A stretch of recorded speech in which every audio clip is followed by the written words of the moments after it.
دشن المخرج المغربي محمد رشيش الدخول الثقافي السينمائي المغربي للموسم الحالي من خلال تقديم العرض الأول بمدينة الرباط لفيلمه الروائي الطويل الجديد ذاكرة الطين، بحضور اقتصر على النقاد ورجال ونساء الصحافة.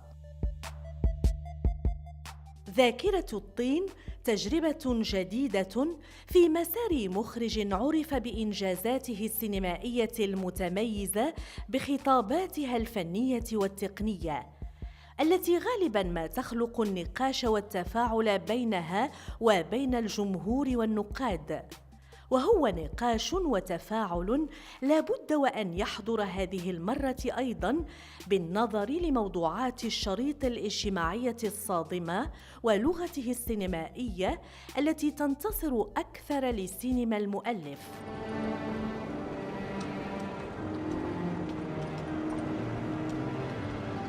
C'est une étape de ma vie personnelle, avec des idées d'Yel Daba qui sont différentes de ce que je pensais avant, parce que plus j'avance dans le métier, plus je maîtrise plus l'outil cinématographique, et plus je peux exprimer des choses que je ressente maintenant et qui sont totalement différentes de ce que je ressentais avant. Mais en tout cas, c'est un film qui me ressemble, qui est proche de moi. Le personnage est très proche de moi parce que moi aussi je ressens à peu près les mêmes choses. J'ai fait des bêtises comme il a fait, ouais, des bêtises. Je veux me racheter comme il veut se racheter. J'ai un comportement beaucoup plus, disons, mutasamih. J'ai un comportement beaucoup plus respectueux de l'autre et surtout de la partenaire féminine. ياك ما برزتك شكون عميزون؟ لا بالعكس اللي مونسني. اجي بابا. هنيئا لمجيد رشيش بهذا الفيلم ذاكرة الطين، لأنه هو نقلة نوعية وإضافة زائدة في أعماله الإبداعية، وهو متميز بالعوالم اللي كنقولنا فيها سواء الاجتماعية والسيكولوجية للشخصيات، وكيفاش رسمها وكيفاش حطها وكيفاش عطاها الابعاد ديالها في تكوينها النفسي والاجتماعي، وكيفاش رسمها لنا وكيفاش عطانا هذا التخيل الحاضر والماضي في الشخصيات وبناها عن طريق إدارته التي كانت متمكنة ومتميزة. Comme la plupart de ces films, donc les films de Majid Darchish, ils traitent vraiment de mœurs sociales et c'est une autre touche à la société. Donc avant on a eu par exemple Elle brisée qui traitait de la mendicité. Aujourd'hui c'est vraiment un autre sujet, celui donc de comment la société, le regard de la société sur des personnes qui ont fait de la prison. Et donc c'est vraiment, c'est toujours une touche, un nouveau regard sur le cinéma, sur la société marocaine à travers le cinéma.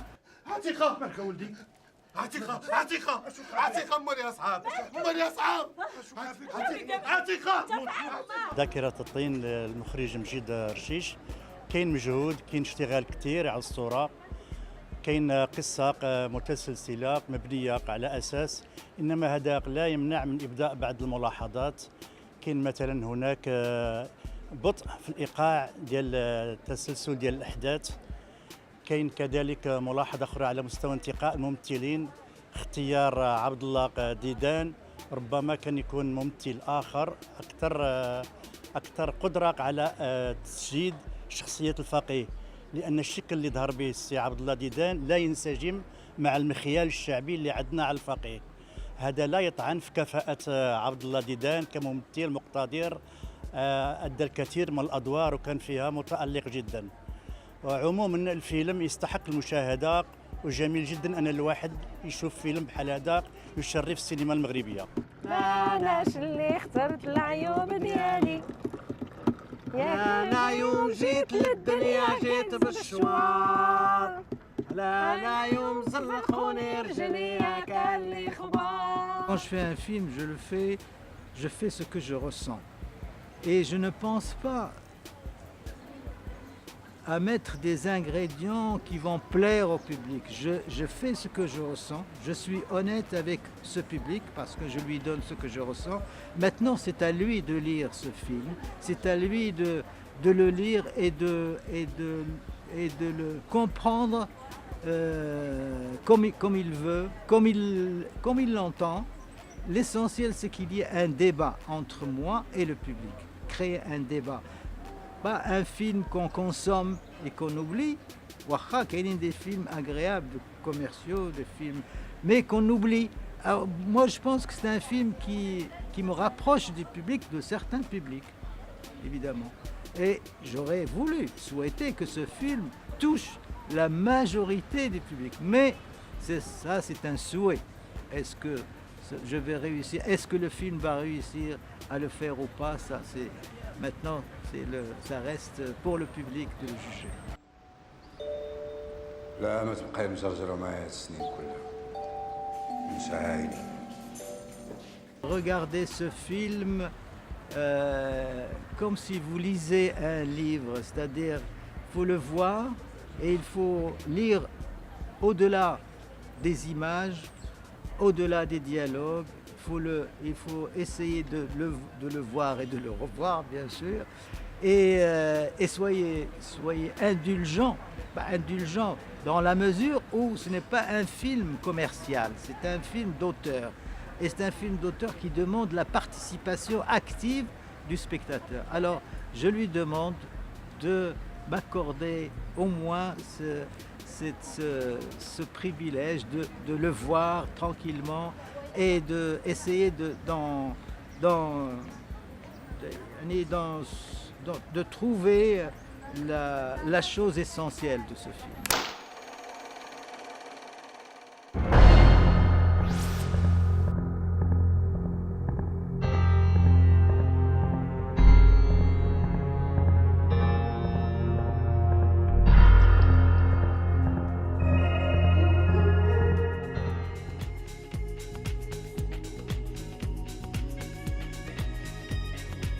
تكريسا لمكانتها الثقافية والسينمائية الجادة الهادفة، احتضنت عاصمة الفوسفات والقوة العاملة المغربية النشيطة مدينة خريبكا الدورة الرابعة للمهرجان الدولي للفيلم الوثائقي في الفترة التي امتدت ما بين 29 من غشت والفاتح من شتنبر 2012.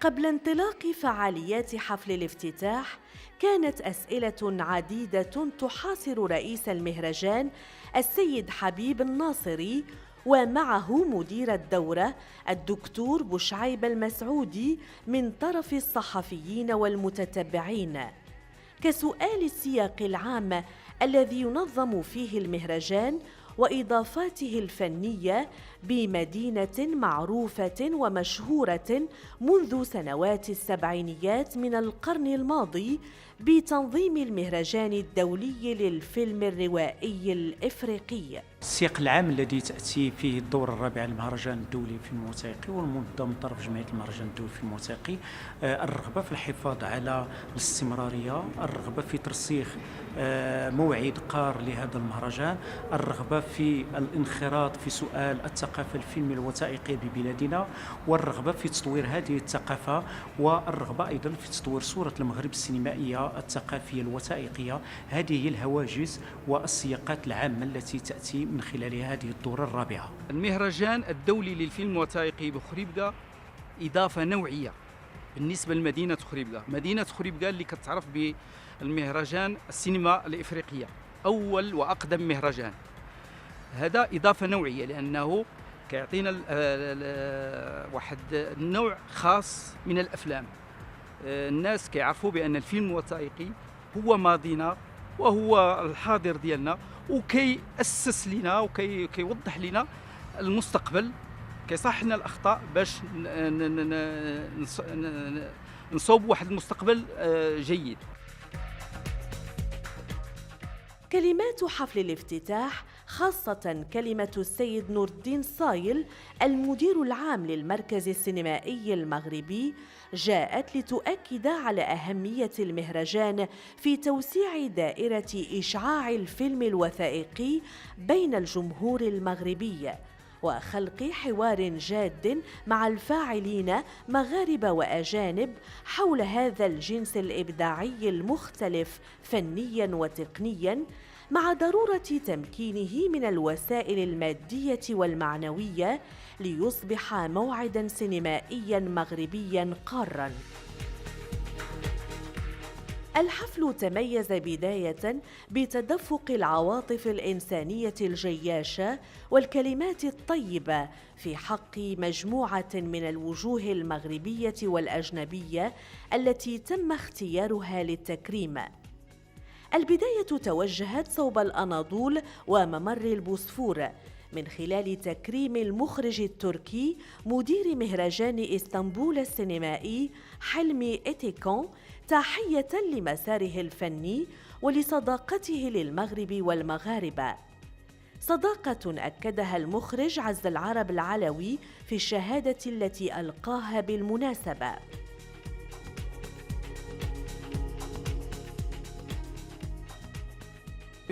C'est un événement très honorable pour nous. Nous sommes très fiers d'être invités spécial pour ce festival. J'ai beaucoup d'enthousiasme pour venir au Maroc et puis connaître les amis, voir les films. Et invité comme ça spécialement, c'est une autre chose. Ça nous donne beaucoup d'enthousiasme. Je crois que nous allons passer de très bonnes journées, de très intéressantes journées ici, là, oui. الاعتراف الثاني اتجه نحو العالم العربي من خلال تكريم الإعلامي الفلسطيني الكويتي الدكتور عبد الله جودة كاعتراف بمجهوداته الإعلامية ووقوفه إلى جانب الشباب العربي تأطيراً وتدريباً في المجال السمعي البصري. من دواعي سروري وغبطتي أن أكون في هذه المدينة الجميلة في هذا البلد المعطاء وأن أشارك في مثل هذا المهرجان، والحقيقة يعني كانت وسمة شرف لي أن أكرم في مثل هذا المهرجان، وهذا شيء يعني أعتز به كثيراً.